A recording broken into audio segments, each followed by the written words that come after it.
So we have our quorum, so we'll officially call the meeting to order, May 18th, 2020, meeting of the Milton Conservation Commission. We're being recorded, so that takes care of one of our formal procedures. The other one is we introduce ourselves. My name is John Kiernan. Judith Darrell Kemp. Wendy? Wendy Garpo. And Ingrid. Ingrid Beatty. And Steve Ivas, Conservation Agent. All right, perfect. So we've got a short agenda tonight, and thanks for joining on short notice. First one is 131 Elliott Street. I hope, Steve, you're there. Yes, Steve Connolly, 131 Elliott.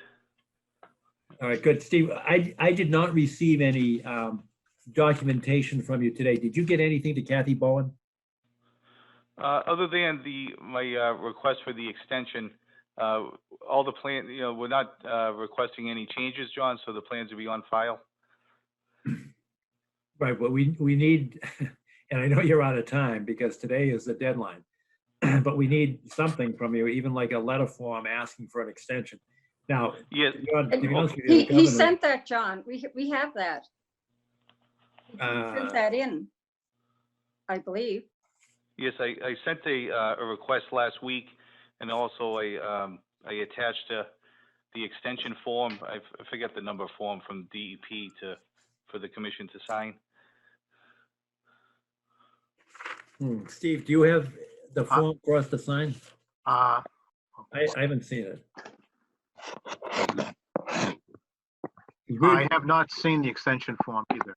Steve Ivas here. In any event, we do get some leeway here, Steve, to deal with it because the governor's emergency order did extend some of the DEP deadlines. So we've got a combination of factors that will, I think, facilitate this extension. Okay. And just because we're creating a record here, can you tell us what you're looking for? Yes, I'm looking for an extension to the order conditions for 131 Elliott. The file number is 046-0514. And Steve, for the public's benefit, could you explain a little bit? The public knows it is the Hendricks development. Could you give us a little update about what's been done so far and what schedule you're on and such? Okay, so the foundation, there's still some interior footing work to do. So the rest of the foundation work is in, and the west end, I call it the west half portion of steel. The two levels of steel are installed, and also a portion of the first level of the wood frame. So there's been a pause there because of the COVID-19. The general contractor, they're trying to get their arms around how to handle that. Steve, can I interrupt you for a minute? Sure. Yeah. I apologize for you, but Mike Lynch, can you help me? Hans says he's trying to get in, but he needs to be invited in, I think. Can you assist Hans in coming on board? Yeah, he's coming in now. Good, perfect, thanks. Just hold on a second, Steve, and then Sure. Hans will get oriented.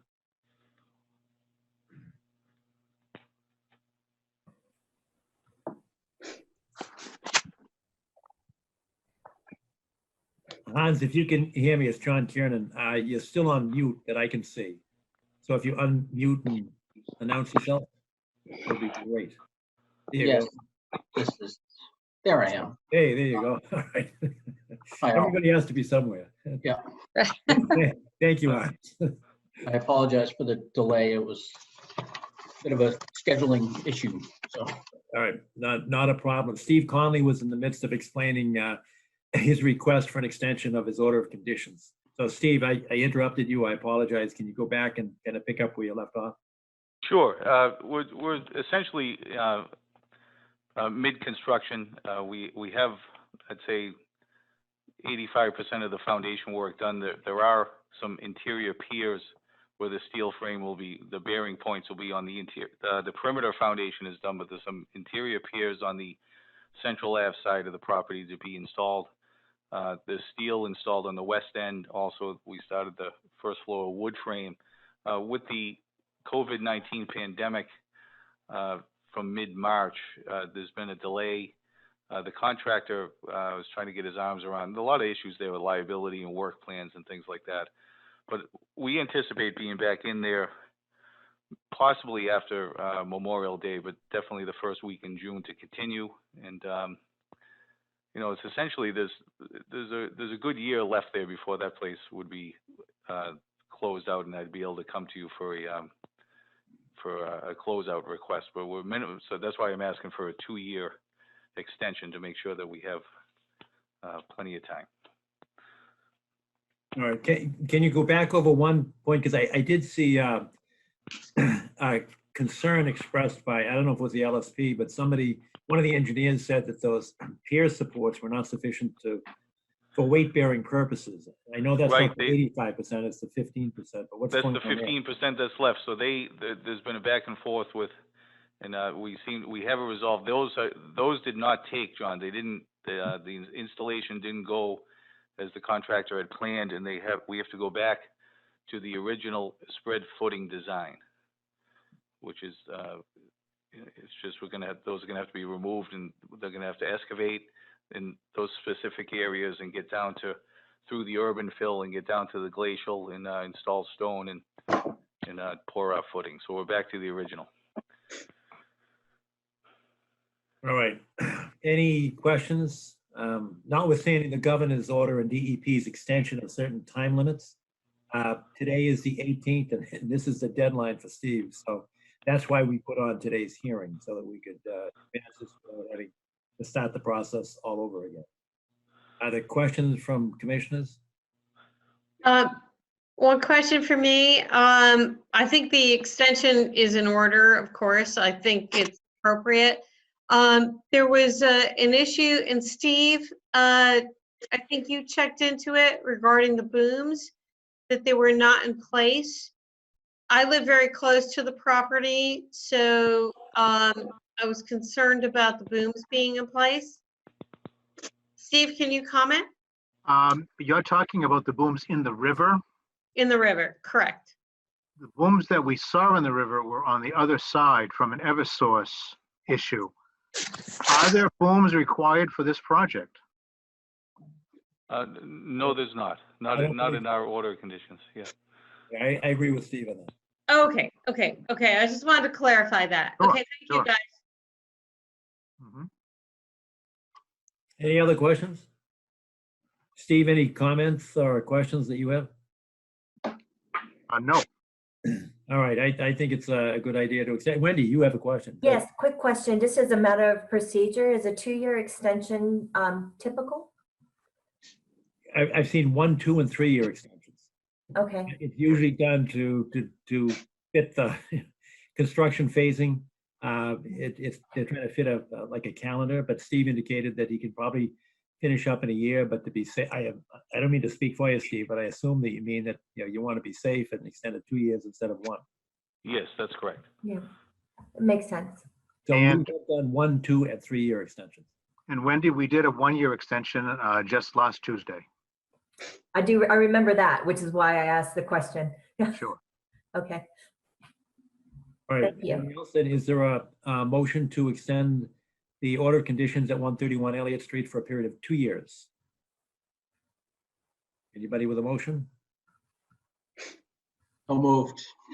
Okay, Hans moved. Ingrid, do you second that? Any further discussion? Well, I think there's something to be said for having it for 1 year, just so we can have Mr. Conley come back in and address us in terms of how things are coming. I mean, maybe we could invite him in anyway, but I think it's worthwhile within a year to get an update. It's such a, big project and an important project. So I would go along with a 1-year extension. I think that would be more desirable. How about a 2-year extension with a special condition that he come in and give us a report at the end of 1 year? That sounds fine. yeah, that's great. Friendly amendment, accepted? Compromise, yep, okay. Hans accepted? All right, with that friendly amendment, any further discussion? All in favor? Aye. So you've got a 2-year extension with a special condition, Steve, that after 1 year, you come in and give us a status report. All right? Sure, and thank you very much for taking this on and accommodating this. It's very helpful. Thank you. Good. All right, Okay. thanks. Thanks, Steve. Take care. Okay, bye.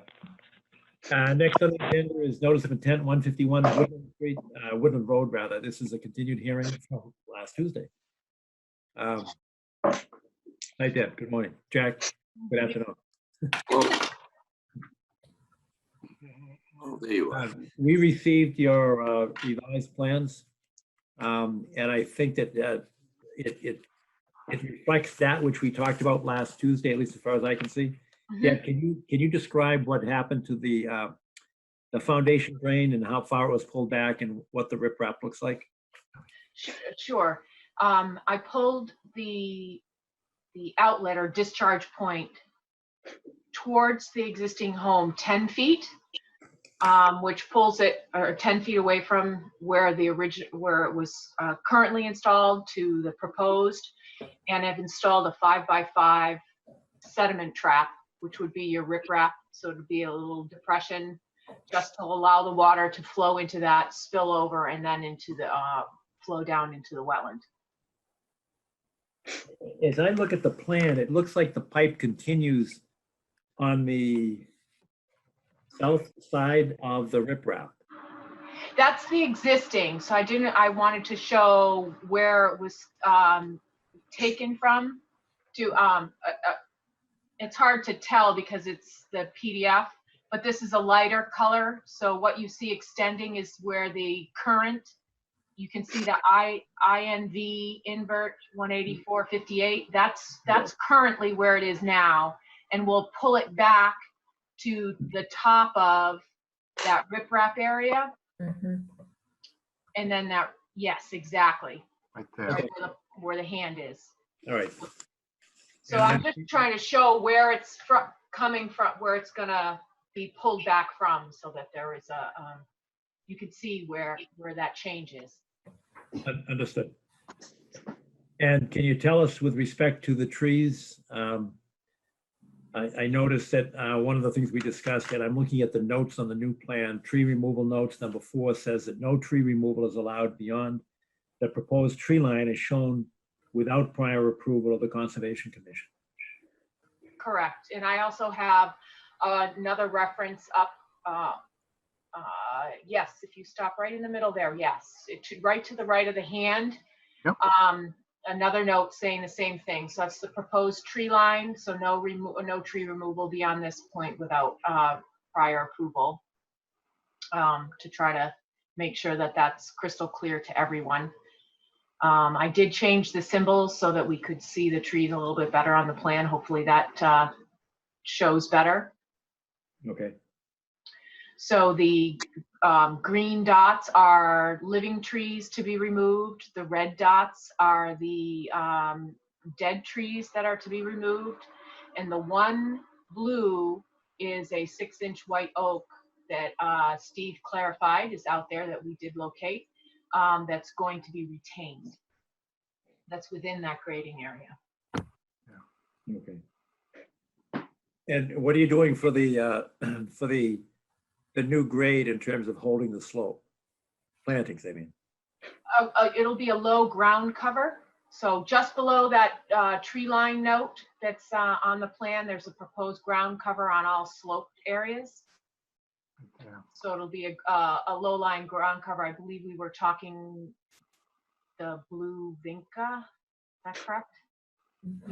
Something along that lines of a lower ground cover. I'm not sure if it's 100% been determined, but that it would be some type of vegetative low ground cover. Deb, you were referring to Vinca minor, or also called periwinkle? Yes, if I recall correctly, that's what we were sort of touched upon a little bit at the last meeting.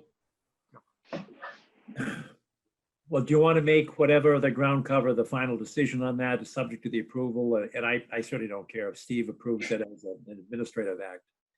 But, you know, to make sure that we're within the native species and, you know. Well, the Vinca is really Vinca's not a not native minor. species, sorry to say. So what should we ask for? Well, most people use Pachysandra as a substitute. That's not native either. A poison ivy would be very native. What is it? So We what- haven't, what do you suggest? this is Jack Sullivan. We haven't really selected one yet for, as you can see, there's a variety of issues. Would be happy to run it by Steve when we get to that point. The buyers haven't been included. We've discussed it, but they haven't settled on anything. Steve, there's that low-growing strawberry or cranberry bush. I think it's strawberry, a wild strawberry that's native. Oh, the And then- Barren strawberry? Yes. Yeah, Yeah, that's Yeah. lovely. Richardson wrote about it in, was it the Globe recently? Isn't doesn't it need direct sun though? There's not a whole lot of sun back there. Yeah, I'm worried about light. Mm. Yes. Yep. And the Vinca and Pachysandra will both live in areas of light, non-light, but they are non-native. So Right. there's an issue there. Is sweet woodruff native? I can't remember. I believe it is. I think so. Yes. The sweet woodruff will grow in part shade. Yes, it will. Airberry is probably also a good option. Yes, but also needs lots of light. Well, I've tried it. anyway, I do have one question for the applicant. Is this it for changes, or are we going to see more in another couple weeks? Deb, you might want to talk about the trees mitigation. I will. I'm gonna defer to Jack though on the Hans's question with regards to where we are with the plan first, and then I can talk about the mitigation if that's okay, Sure. just so we don't miss out on the question. Could you repeat the question? I just want to confirm if this is it in terms of changes, or are we going to see something else in the next few weeks?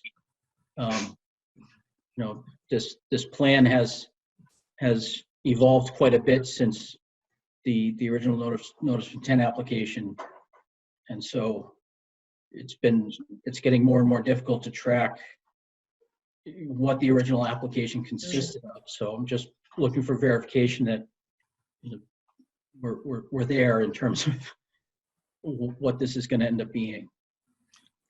I don't see any more changes coming though. I think this plan is the plan. Most of the changes that we had initially was the result of the building department pushing the building back further and further. Understood. And the changes in the grading at the back and the tree requests, as far as I'm concerned, that's it. I'm not interested in doing anymore. So you'd be dealing with the homeowners if there is a change, but I don't think they're going to make any changes. I think this is it. Okay. Thank you. Any other questions from commissioners or Steve? I just wanted to have somebody explain the tree mitigation, because that's another change to the plan that we see here today. Mm. So we have the requirement of the 5 living trees that are being removed. So doing the tree replacement policy, it's 3-to-1, so that's a total of 15 new trees. There are currently 11 trees proposed on the 151 property. There are an additional 10 trees or evergreens that you can see in the upper portion of the plan that are being proposed along the property line and on the adjacent property of 167, who is actually the seller of the 151 Woodland property. So there is some coordination with them to put in those trees to create a stronger buffer between the two properties. So in total, there's 21 trees being proposed for this project.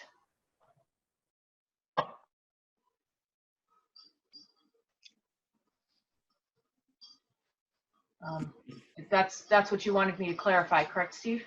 Yes, thanks very much, Deb. Okay. These are the trees on the other property here. I'm just Yep. working through them. And then some on the boundary line, et cetera. And then down along the median in the highway as well. And you've got some shrubs here too, right? Yes, there are a few shrubs, and then there's some trees in the front yard. Yes, right here. Yep. Yep. So, and they would, as we discussed at the previous meeting, the plant list that was provided has a tree list, and those would be the trees being proposed.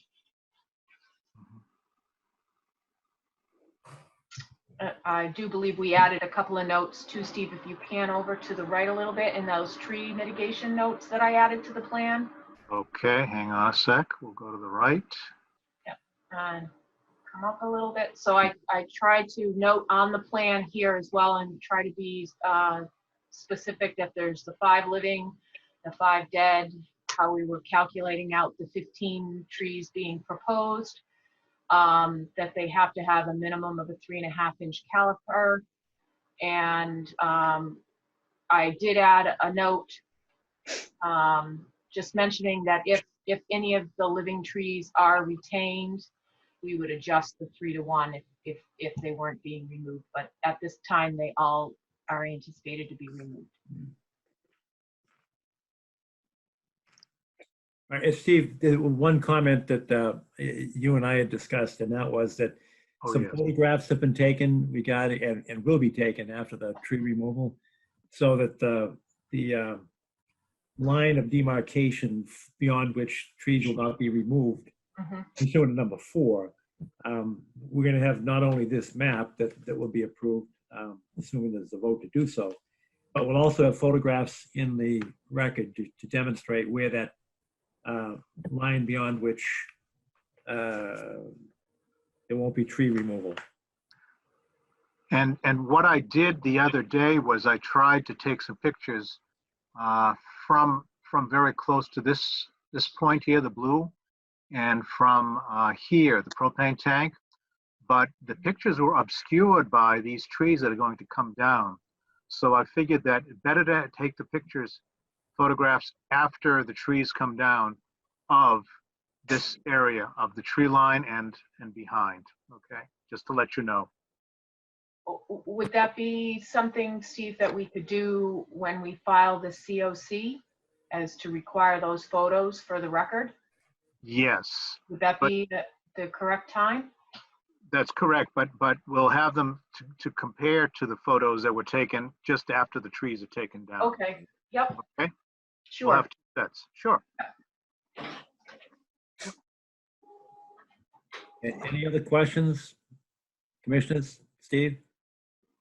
No. Here So we this is going to be a special condition. What is- Photos at COC time. Well, photos both before and after. Yes, before and after. 'Cause we sometimes don't get a certificate of compliance for years, literally decades after. Right. So look at the lower states.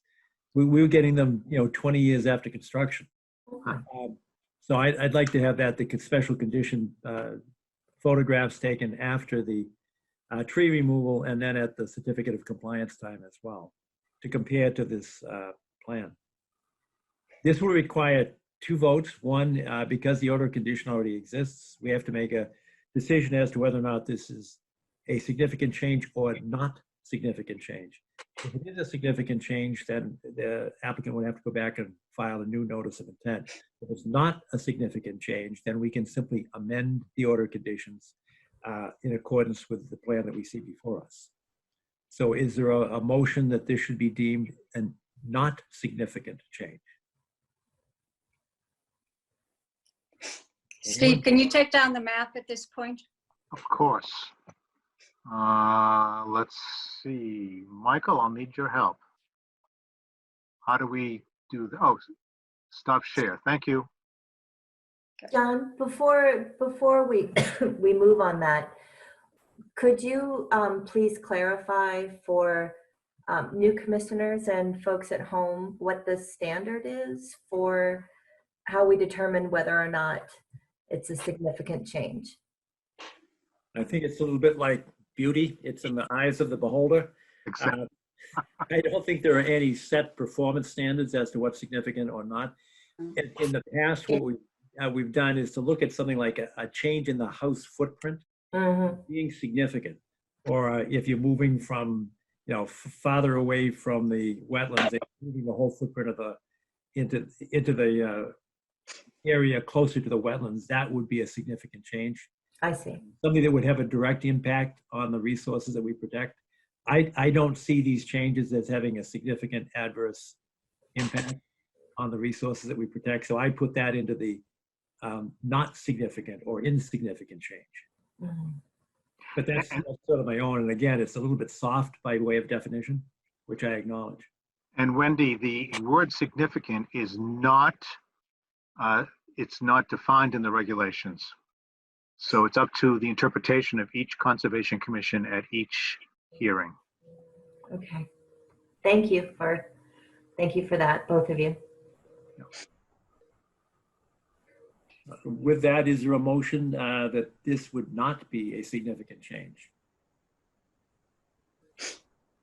I don't hear any. I'll make the motion myself. Is there a second?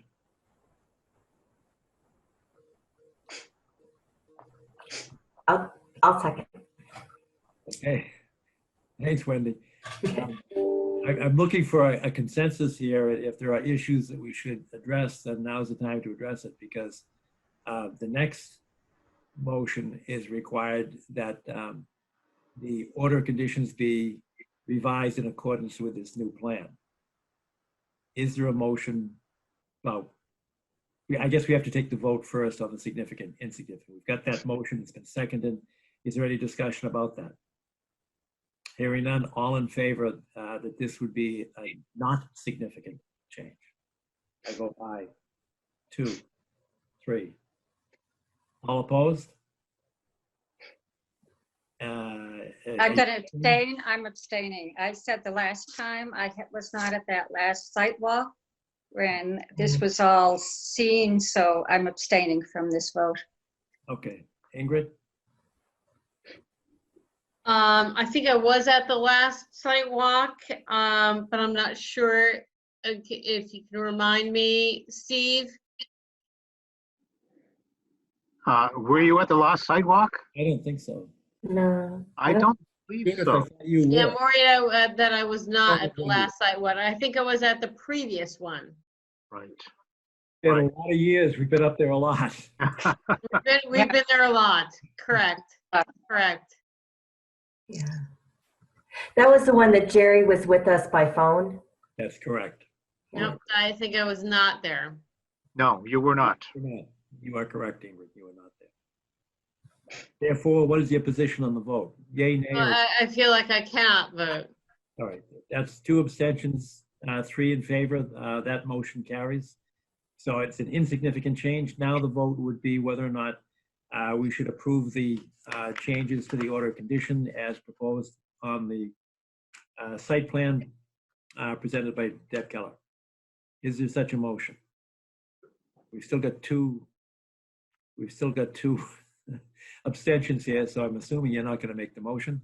I'll make the motion myself to accept these changes as part of the order of conditions. Is there a second? I don't want to be greedy, Hans, if you wanted to second it. All right. All those in favor of accepting these revisions to the order of condition, say aye. Aye. Aye.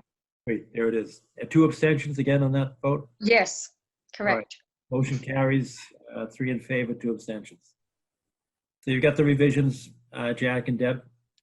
Thank you very much. Thank you. Thank you. All right. All right. I think we're ready to move on. Indeed. Thank you, Jack and Deb. Thank you. Have a nice evening. You too. Next on the agenda is the extension of order of conditions at 999 Randolph Avenue, which is the Wallaston Golf Course. Ellie, are you there? I am. Can you hear me and see me? I can hear you. Yes, we can. So I just have one question. Can I share a plan with you? It's up Or- to Mike Lynch, I think, can control that. So only Steve or I can share the plan. So, You have the plan from you, Kelly? I can send you the plan. It's a simple plan of the ponds, but I realize that with some new commissioners, maybe not everybody has seen the ponds, so I would at least give you a location plan. If you could do it quickly to Steve, Steve can share it. Okay. Mike I'll email- can too, but I think Steve will have a better idea of what you're talking about. Okay. Can you forward that to Steve? Yeah, I have to see where it's attached. Okay. Okay. Are these the ponds that we would have seen on the site walk that we took about Yes. 6 months ago? Yes, Okay. there's 6 of them. You Yeah, wouldn't but have- I think, also, Wendy, but- we were on the Hallam Ave side. A lot of the ponds that Kelly's going to talk about are the other side of the course. Oh, Is that correct, Kelly? When is. we've been there in the last 6 months, we were, doing the tree plantings along the right. property line. Most of that's the big pond, but most of them are over towards Hillside Street. So let me get started. Steve, you should get that fairly soon. It's not large. Okay. So for the Still, record- yep, I'm getting there.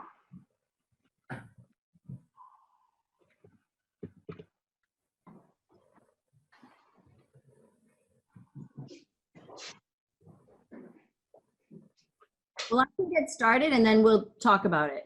Okay, good. So for the record, my name is Kelly Durfee Cardoza, and I'm here tonight on behalf of Wollaston Golf Club.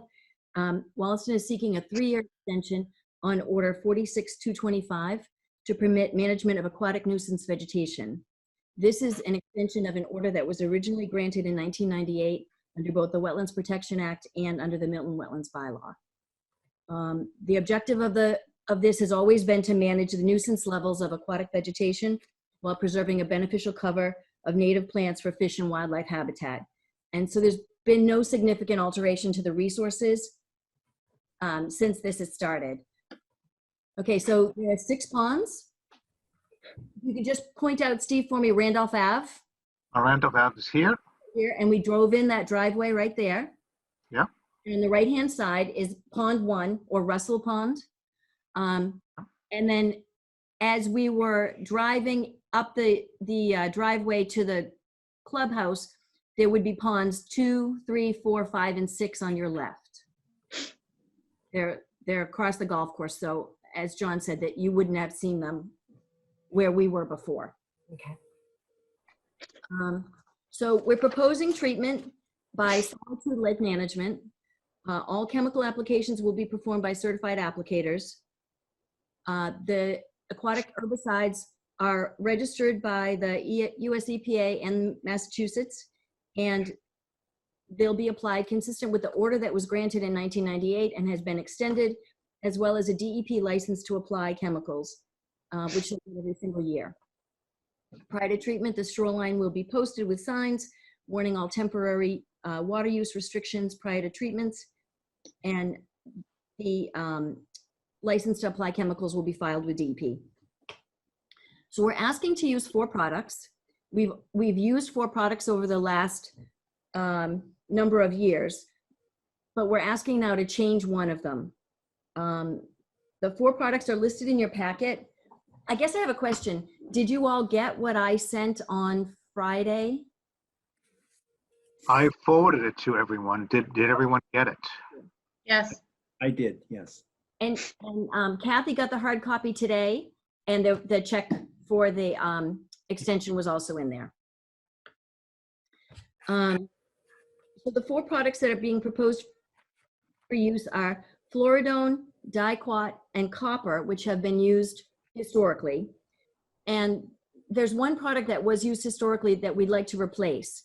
Glyphosate was used in Pond 1 to treat water lilies. It was used approximately every other year, but the only other product that we had for water lilies, which is fluoridone, has a 30-day restriction for irrigation use. So that's why they switched to glyphosate. So this time we're proposing to use Imazamox, and that'll be for floating leaf and emergent plant growth. And that'll be for the water lily in Pond 1. That doesn't have a restriction on irrigation at the rate that they're applying, proposing to apply. Other than that, it's the same products that have been used historically. The Pond 1 is the only one that is operated much differently because there's irrigation. So there's no irrigation water or contribution from those ponds from 2 through 6. 2 through 5 are similar in size. They're between 1 and 2 acres in size, approximately. Pond 6 is very small. It's 2 to 3 feet deep, and it's about 1/3 of an acre. So they do treat that pond, but control is limited, and they don't always treat it completely just because it's very small. So on Pond 1, which is 10 acres in size, they'll be treating curly leaf pondweed, Alodia, that white water lily, and algae.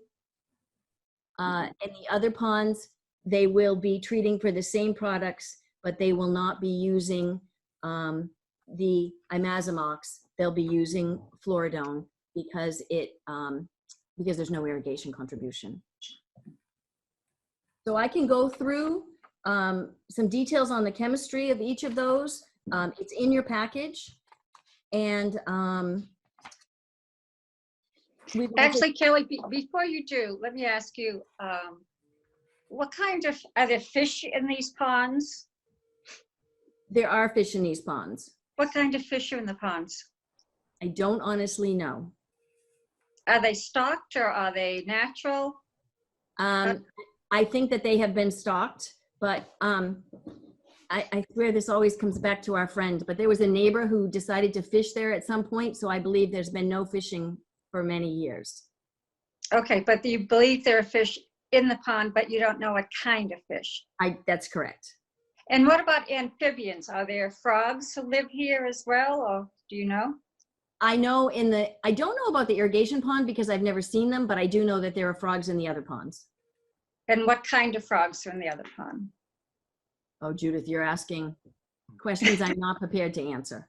But they're important questions because, you know, these are going to tell us whether the chemicals are having an adverse effect or not. And this is what we protect, of course. Mm-hmm. The amphibians, the wildlife, etc. You know, even the insects that the frogs and such feed on. So I think I'd like to get more of that information. If you could have, you know, that brought to us, we'd have a better understanding of what the wildlife is like down there. And that would inform us as to how much the vegetation should be controlled, or whether in maybe 1 or 2 of the ponds, you know, you don't do that. I just don't, I don't believe I have enough information to make a informed decision about this. Okay. Can I ask a question before you respond? What is your timeline on the extension? So the timeline, Solitude filed for it late and incomplete. Kathy called and said, would you please put this together? That was last Thursday. I did it on Friday and sent it to you. So the time frame was supposed to be, I put it in here, let's see.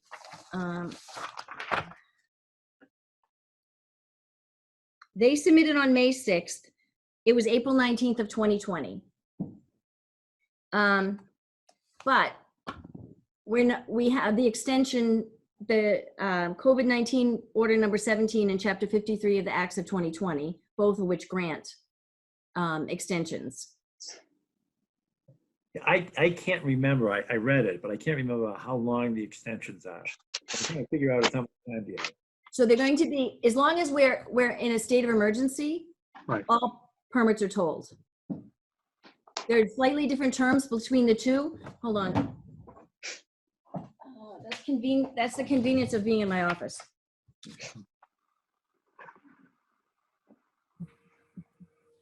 COVID order number 17 is the one that is for the state laws.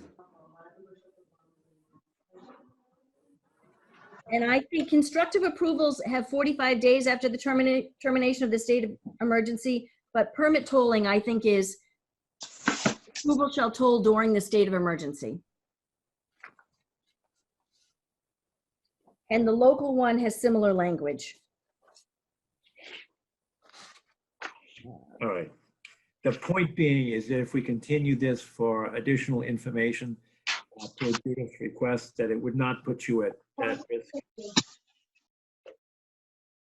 I know you don't want to start over, is what I'm saying. So, right, well, the other thing I'll tell you is that on the local, under the local bylaw, the tolling or suspension lasts until 45 days after the state of emergency ends. Now, none of us know when the state of emergency will end, but it doesn't appear that it ended today with the governor's actions. Correct. Right. Looking outside, you wouldn't be all that, the way people are acting now, you wouldn't be so sure that he didn't lift it, but anyway, would you be able to provide us a copy of the application to apply the herbicides that gets submitted?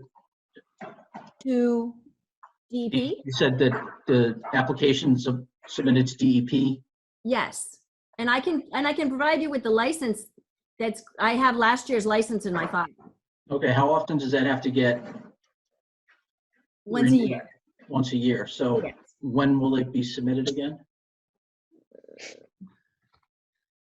Prior to this calendar year. There was the 2019 license has been issued, the 2020 has not. Okay. So currently, there's no license to apply. Well, currently DP's opinion is they don't need a license to apply right now because last year's license is still valid. So I would say just give us a copy of the valid license. Okay, I'll give you a copy of the 2019 license. Want it So right- Kelly, can I ask you a question? Sure. Okay, so my recollection was that the use of glyphosate was for cut and paint for Phragmites in those ponds. Can you please clarify? The use of glyphosate was for treating the water lily, and it's a foliar application, but it was not, But when you say foliar, you mean spray? I mean spray. They get in a John boat and they spray the top of the leaves. Yeah, my recollection is different. Does anyone on the commission recall foliar spray? I thought we were limiting glyphosate to cut and paint for Phragmites. Well, they're not going to be using that anymore. Isn't that what you're saying? Yes, I'm No, I asking, understand that, and that's my next question. So Okay. but I want a clarification regarding prior use. And then my second question was, if you can send us the MSDS on the ClearCast. I But did. MSDS on each one is attached to your packet that you received today. Oh, I'm sorry, and I'm sorry. So, and I can clarify on the cut and paste because I pulled out the 2017 request to you, and it's very similar language. Because I wrote that one and I wrote this one. So if any cut and paste was done for Phragmites, I think you might be thinking of the Phragmites that's next to the 16th hole. We did a replication area, and there was some Phragmites pushing in from the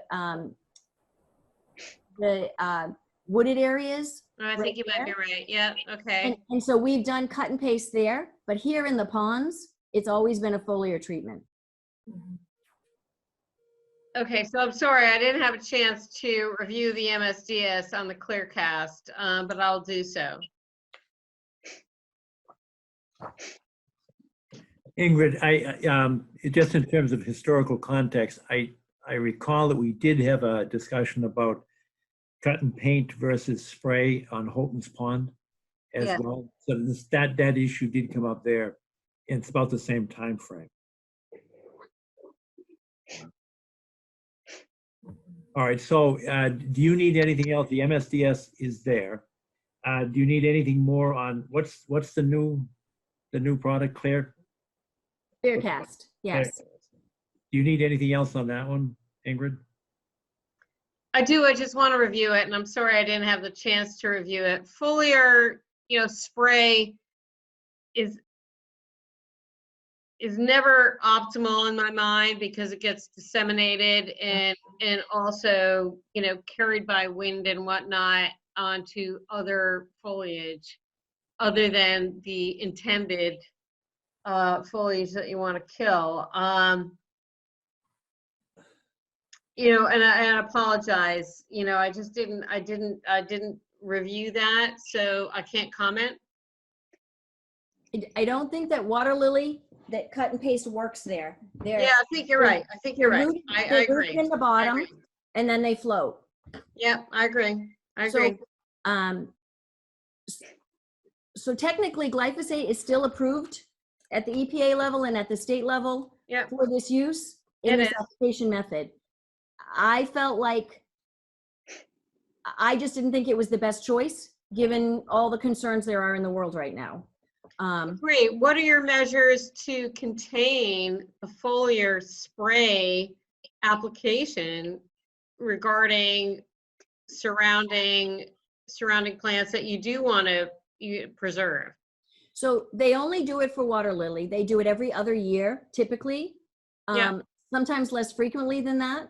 And the boat is in the water and the lilies are right next to them. This is not a distance spray. This is a physical, I'm right there on top of the leaf kind of spray. So it's a downward from the boat? Downward from the boat. Two guys in a boat. This is not a backpack sprayer or a distance or I'm reaching out over a space. And we're In terms looking of at, your opinion, in terms of dissemination regarding, you know, wind and, you know, I think I get what you're saying. I understand it seems very targeted. What's your opinion regarding dissemination? so there are guidelines for them that they don't do it when wind is heavy. There's a couple of reasons. One is that they don't really want to be in the pond. The Yeah. other is that it's exactly the spray drift kind of issue. And as a licensed applicator, that's one of the things that they have to deal with in their training. So they do not apply during windy times. They don't, and they also don't do it in the middle of the rain because there's a tackifier applied to that, but it's ridiculous to apply something and have it being washed away immediately. Tackifier meaning a saponin or a Some kind of a surfactant yeah. that will get it to stick a little bit, but they don't want to do that because they'll just basically waste their product and not have the efficacy. Yeah, okay. What's the surfactant or the saponin that you're using? I would have to see what is added into ClearCast. Let's see right here. I'm sorry, I don't have it in front of me. It's the third one. Hold on, I'll look.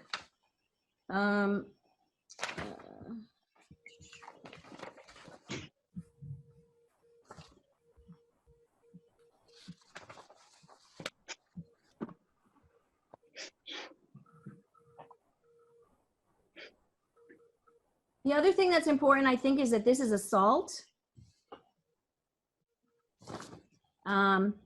which helps a little bit in the ability of it to penetrate through the waxy leaves. So they really need to get it right on top of it. I'm looking to see what the inerts are in here. Now let me see if I can pull it up as well. I had it on my screen a second ago, but now let me see if I can pull it up. Now, Kelly, are you trying to get rid of all here we go. water lilies? Yeah. I mean, eradicate them completely? No.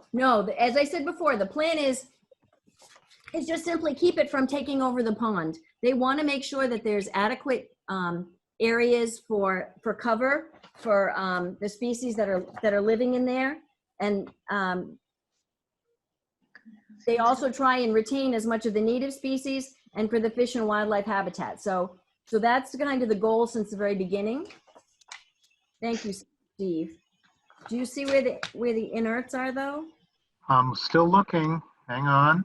Me I too. see it scrolling on my screen. Yeah. Stability, reaction, molar mass, tox. There's the toxicological information, ecological information, disposal and transport. So in other words, Kelly, because the leaves are, have got a waxy surface, you've got to use a surfactant and a salt to penetrate them. So I'm just trying to make sure that, the unintended targets are preserved. Mm. Well, So look, that's my question. aren't we suggesting maybe, Kelly, that you come back for our next meeting with the other information that I'm asking for? Because your license is still good. There's no time constraint, it seems, at this point. Well, they And could that- actually make an application, because you don't meet again until June 16th, correct? Right. June 9th. No, Oh. 16th, Steve, that's the election date. I'm sorry, you're correct, June 16th. Okay. So we'd have to do a biological assessment between now and then. Yes. Which is not something they've done for the extensions ever before. I just think there's more awareness now, Kelly, of the importance. We've lost so many of our amphibians, and I think people are interested in what's in the ponds, what are in the ponds. And I think it would be informative for the members of the club as well to know, what's there. And I have to give you great credit because before the course opened up again, my husband was actually walking through there and twice saw bluebirds. They put up the nesting boxes and they've been successful, which is fabulous. Oh, I remember when we didn't have bluebirds within 128, so that's been a great thing. So, but what I'm saying is there's more interest, even if the public doesn't go in there, there's interest in knowing what's there. So, I mean, I'm not looking for an exhaustive study or anything, just a general sense of, what kinds of fish are in there and, in each pond and, what sort of frogs more specifically, what types, whether they're bullfrogs or, little green frogs or something. And, just to give us a general idea, I'm sure, your people know to some extent, and then someone can come in and do a little more assessment. Okay, so I understand, and I'll take that back to my client. I just want to clarify one thing, and that is that we believe that given the orders that exist right now, they'll maybe be able to make applications under the old order in June until we come and see you on the 16th. That's my understanding as well. Okay. So under the old order, will you still be using the glyphosate? I doubt it because I talked to the applicator last week and he said he didn't think that the water lily had risen to that level. And the other thing is they're systemic. There's no benefit to applying when the leaf is very small, right when it's budding out. You have to have a decent sized lily. But I was in our pond today and there are some decent sized lilies in our pond. So, Okay. so I guess I have to say that at this point we would apply based on the permit that we have in hand if it's necessary. You lost me on that. So I would prefer to say that they don't apply glyphosate because I don't really like it, but that's me personally. So if they need to apply something, they're going to apply based on the permit that they have, which is for glyphosate. Right. And of course, I think the algicides that you mentioned in your memo are fine, by the way. The fairly typical copper algicides that are used. Yeah, Captain exactly. is used everywhere. Yeah. By the way, for everyone's information, if you just Google the word imizamox, you can come up with very, very easily a U.S. Forest Service Human Health and Ecological Risk Assessment, a final report about 10 years old, should you wish to read the 169 pages of it. It's got to be better than glyphosate. Right. It is.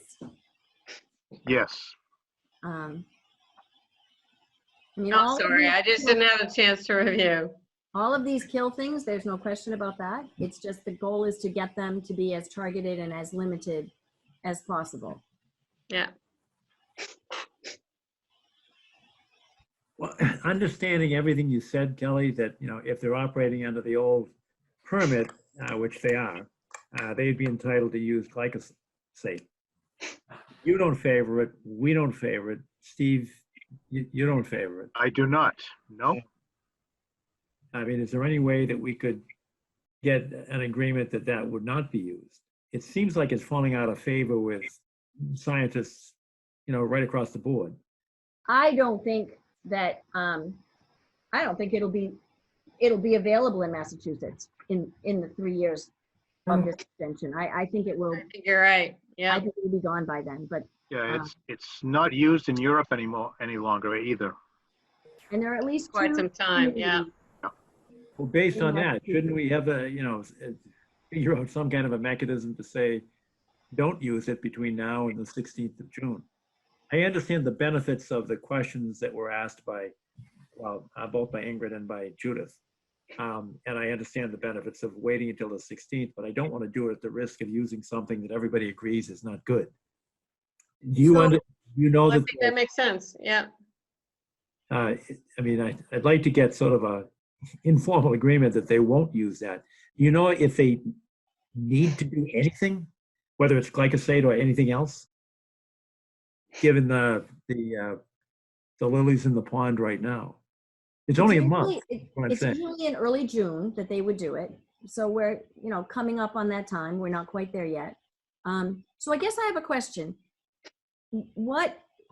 So I bring back an inventory of the kinds of fish and frogs, not statistical, just a general information. Exactly, and amphibians in general, if salamanders are seen, you know, from pond to pond, whatever. Okay. Okay. What about, how does that change things? Well, I think it updates what's going on in the ponds, as people, like I said before, are even more conscious of the loss of these animals and the impact of chemicals. And again, you know, each time we've supported what you're doing, it seems to be done with great caution, with great professionalism. So I'm not concerned about it. I mean, I look to Ingrid to look more closely at the new chemical and such, but I would like to see, you know, just come back with a, you know, when I ask you questions and you say, you know, I don't know what fish are there, whatever, somebody knows what's Well, there. there's no question. There's no question. So we'll have Paul McManus from Ecotech, who you've seen many times, go at and look at it and give me a report. I guess what I'm proposing is that we grant the extension with a condition. And I think that what you're asking for is you want to know what the changes are. And I can't tell you what was there in 1998 or even what was there in 2019, but I could tell you 2020, 2022. Do we come back every 2 years with this same kind of simple information? So you grant us the extension now, conditional upon us doing the work and coming back on a regular basis, and you choose the frequency. Well, I don't think it's necessary. I think you can come back in June. I think we'll risk it that you don't use the glyphosate because there's liability issues now with that product. And I don't think your people are gonna, you know, with great enthusiasm, use that chemical. There's real liability questions. So I prefer to have you come back with a little more information, not the technical, not the chemical, but more why you're using this. And again, it seems as though it's perfectly understandable, but you know, what you're trying to get rid of and what animals are there currently. Okay, what we're trying to get rid of is here in the package. So we've identified specifically the nuisances and we've identified what we're going to use to treat them. So I think really the piece that we're missing is the inventory of what's living in there now. Yes. And also, you know, to add to that, the inventory should include what insects people are seeing. Are you seeing lightning bugs anymore? We used to see lightning bugs or fireflies. all over Milton. Any field would have fireflies in it. There are so few areas now where you see it lit up in June. So if you're, maintenance, your people who know, seem quite sensitive to the natural plants and such, give us an understanding. Are you still seeing fireflies there? What are you seeing? Butterflies? Are you seeing bees? Just give us more an understanding of what sort of animals are actually there. Can I ask a question? And I don't know if we've got the data. I suspect that you do have the data currently. Let's say there's a list of, 10 different animals. Isn't the real issue in creating an inventory as to whether or not any of these chemicals are going to do damage to those animals, as opposed to just, and I agree with you, Judith, it would be very interesting to know what's there. But isn't our obligation to look to see if the chemicals that are being proposed for the aquatic control are going to do damage, like the frogs? If there's Yes. a frog in the pond, Yes. the frog's going to die. Yes. That's the real issue, isn't it? And is there sufficient data in the current MSDS that would give us an indication that a certain concentration would lead to the death of fish or the death of frogs? And Ingrid, I can toss that one over to you. I think you're probably the most proficient at chemical analysis. Certainly more proficient than I am. So could you comment on that? I mean, do we have that data already? Whatever the list of animals are. Not sure with the glyphosate. I think glyphosate is roundly out of favor at this point, Kelly, as you mentioned.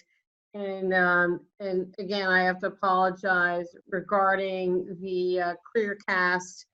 That I don't know. The algicides, as I mentioned, I'm totally fine with those.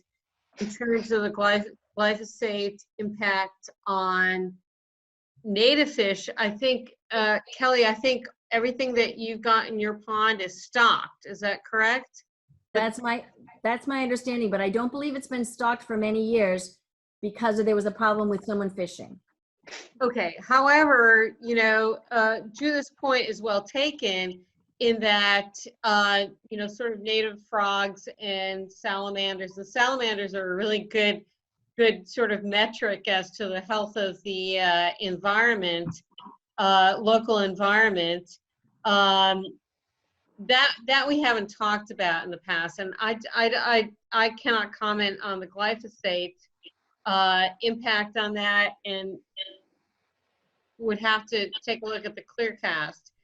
Kelly, do you have any information regarding not the aquatic, the fish population, but sort of the intermittent aquatic population of wildlife, like Judith mentioned, the frogs, the salamanders, that sort of thing? Do you have any anecdotal information that you can share with us? I've worked in the ponds. Steve and I were there to look at water levels when the Harlan Street Dam was removed just recently. Yes. And I've been in there a few times other than that, not recently, but in the summer. And I would say that the ponds generally have a fair amount of life. There are blue heron that live there. There are many birds that live on the property. There's small mammals. I'm not the person to tell you what kind of a fish is a fish. So that, unfortunately, I can't even make a guess. But I think where your damselflies, I think are there, and I'm quite sure that they're there. I'm sorry, Kelly, I just didn't hear the last word. Dragonflies, damselflies, I can tell you, I'm sure they're there. Oh yeah, no, I was talking about amphibians, but that's okay. And I'm sorry, you shifted gears. That's okay. So yeah, I'm sorry, Steve. yes, I would like to point to you all to that ecological risk assessment, because that really says a lot about what does this chemical do to certain species, and whether it's important, whether it affects these certain species. And it gives you some LD50s, lethal dose 50%, et cetera, et cetera, et cetera. Gives you all that information. That's what you should be looking at, really. Where is that, Steve?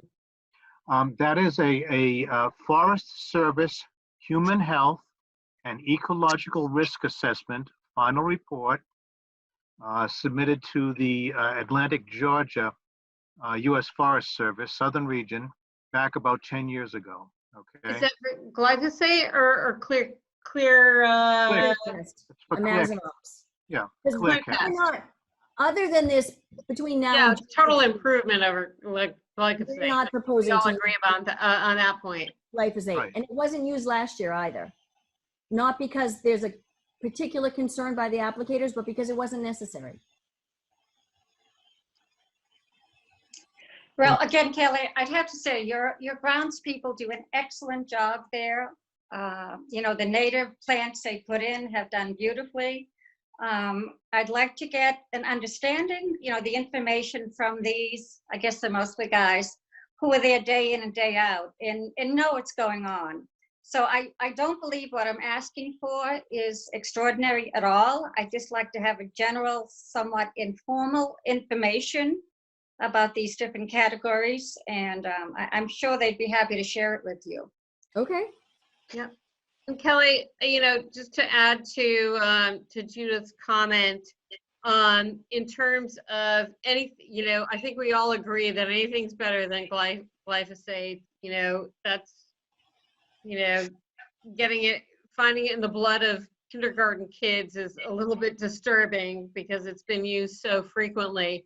A down spray from a boat, a down spray targeted on the vegetation seems, you know, acceptable to me, and ClearCast is absolutely an improvement over using the old chemical.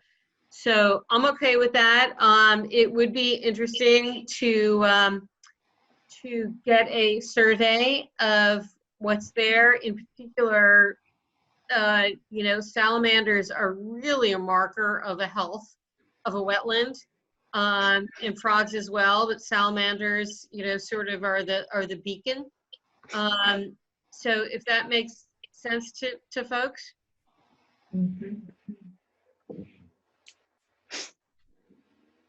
So Kelly, we're not holding you up because you can continue from now until June 16th to have your grounds people do what, you know, they feel they need to. But let's have you come back in June and give us a little more information. And in the meantime, if we have any great concerns, we can share them with you. And I'm sure your people as well want to make sure they're not doing any undue damage or harm to animals. Oh, there's no question. There's no question. Okay. Then maybe we'll actually be in person on June 16th. True, that could be. Brings eternal. Hey, Steve, can I ask you a question apropos of our discussion here? Does that risk assessment for the U.S. Forest Service 10 years ago, would that include things like deer drinking in the ponds or a fox or ducks? Yes, I think it included large mammals as well as small mammals, fish, Okay. algae, you name it. It's you know, got all kinds of information, all kinds of equations if you'd like to look at those too. Steve, could you take down the report at this point? I can't see. Oh, certainly. Thank you. I think I could. Yes. Here we go. There we go. Okay. So anyway, yeah, there's a lot of information in this 10-year-old report. Reproductive effects, inhalation, a lot of human effects as well. So this is human health, number one, and ecological risk assessment. It's all black box as far as I'm concerned. You may disagree with that, Ingrid, but it's all magic, black magic. And I've used that same statement over at the Naval Air Station, watching them clean up hazardous waste. All right. And Kelly, it's a little bit soft as an assignment. I know you referred to it as a biological assessment. That sounds a little daunting. And I think, Judith, you meant something a little bit less formal than that. And not, Exactly. The More only thing I'm going to informal. tell you is that I know the superintendent well, but he's not going to know what a salamander is. He's not gonna know what kind of fish it is. So we're gonna have, the only way to do this, to give you the answers answers to the questions you're asking is to have Paul or someone in Paul's office come and look. That makes sense, yeah. I don't think there's anybody on the turf management team right now who Yeah. who is a naturalist, if you will. All right, good. So then we'll hope for the best in terms of early June, and we'll keep our fingers crossed that nobody uses glyphosate. And we'll see you on the 16th, Kelly, if that's okay. I can't guarantee that they won't, but I will pass on your concerns I understand. as well as my own, but they've heard my own concerns. Good. All right, perfect. Anybody else? Questions, comments, thoughts? All right, good. Then we'll continue this one until the 16th of June. Thanks, Kelly, very much. Thank you. Thank you, Kelly. Stay safe, guys. Yep. You too. Okay, and that leaves us with additional business. I'm not aware of any. Steve, do you have any? Just one piece of information. I had a call from Ty and Bond LSP named Gary Hedman, and he said that Clean Harbors removed the booms at Coolidge Road about a week and a half ago, and he'll give us a full report on that incident. Oh, good. Okay. Okay. All right, thanks. That came up a month ago or so? Yes, exactly. All right, And good. John, I need to talk about poultry one more time. If you want to recuse yourself, it shouldn't be long. All right, thanks all. Good night. Thank you, Hi, John. Thank you. So Steve, I want to address you Hang on. because I'm trying to disappear. there you go. I thought you were. Hold the plug, John. There you go. Good. Steve, because I know you talked to Pulte's Superintendent. workman- Yes, superintendent. Mhm. And the acorn lights that they have tried to cover on sides are not downward facing lights.